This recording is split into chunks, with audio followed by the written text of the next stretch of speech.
They gave He-Man a black ancestor for a reason. For those who don't know who, and we all know who He-Man is. Adam, Prince Adam, the wielder, the wielder of the sword, the defender of eternity, and the defender of Castle Grayskull against the evils of Skeletor. We all know He-Man, Masters of the Universe. It was fun. The thing is, like some people like I remember like I came across a toy of King Grayskull not too long ago in Target. I should have bought that thing. I went the next week and it was gone. I knew somebody bought that shit. But I digress. Anyways, they they gave him a black ancestor because a lot of these white people they know who they descend from. That's the main reason why they gave him a black ancestor, because they know who they descend from. Hold on a sec. Let me give a brief bio. 500 years before the time of He-Man, King Devon Grayskull was teaching his young sons Dr. and Ro how to use a sword when the Snake Man attacked the Hall of Wisdom. Together with their newfound ally, the Orlax of Primaria, the Orlax picked up the young Dar in one of his tentacles, causing the young boy to fall into a deep sleep immediately. Grayskull found himself unable to hurt the creature with his sword. The elders explained to him that it existed in two different dimensions at once, and that it would needed to be inflicted in both dimensions simultaneously.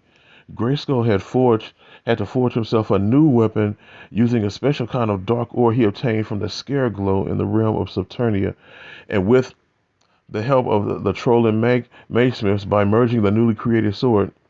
Hold on. Sorry about that. Hold on.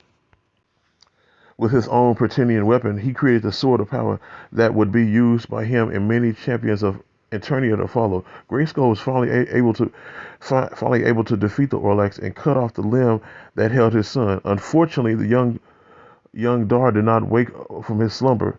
Grayskull's wife Vina realized that he had not been poisoned, but the Orlax touch formed a psychic connection too strong for human minds to process. She concluded that the Orlax may have been merely trying to communicate with them. When the Orlax attacked again, a visiting hero from the future used his own sword to cut off another of the beast's tentacles. After mentioning that the creature was called the Orlax, the hero suggested that King Grayskull might disguise the location of the Hall of Wisdom and encourage young Ro to keep training with his father. He then left the second severed limb to go back to his home. The Council of Elders cast a spell to make their Hall of Wisdom appear as far more ominous looking castle with the helmet and skull as part of its facade. This version came known as Castle Grayskull, named after Devon, which the hero admittedly found a dubious honor. Grayskull later passed on the sword of power to his son Ro, who became known as Hero. As a reward for all the heroic deeds he performed during his lifetime, Grayskull was awarded a place in the Eternian heaven, Paternia, which he was allowed to spend eternity with the other heroes of Eternia, many of whom carried the sword of power after Grayskull and Hero's time. Grayskull took part in the wild hunt by riding a Bionaps and won first prize by catching up to his prey and a purple panther and grabbing it by the headlock and allowing him to free once more. A group of mortals led by Tila visited Paternia in order to reforge the split halves of the Sword of Power. Grayskull talked to Tila at a campfire and promised to bring her a portal inside Grayskull that led back to the land of living. When Adam required why Grayskull has never used it, Adam, for those who know Adam, that's He-Man.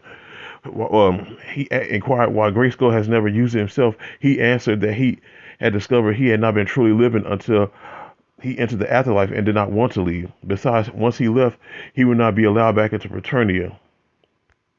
But yeah, like I'm not surprised because like with many TV shows like this or even Family Guy when they show Peter Griffin having a black ancestor, like reason why they put that out there because a lot of white people know that they're in if they were to go back 300, 400, 500 years that all of their ancestors, all of their family members were not white, just like when it comes to a lot of black people. We all know that that most of our ancestors, it's no guarantee that some of them were all black.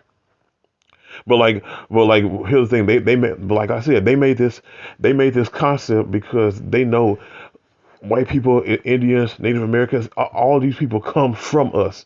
Every group on this planet, every ethnic group on this planet comes from black people. And like this, and like this isn't this right here, King Grayskull, is just another prime example of how a lot of ethnicities know that they originated from us, from black people. And that's all I got to say about this. Don't forget to like, share, and subscribe.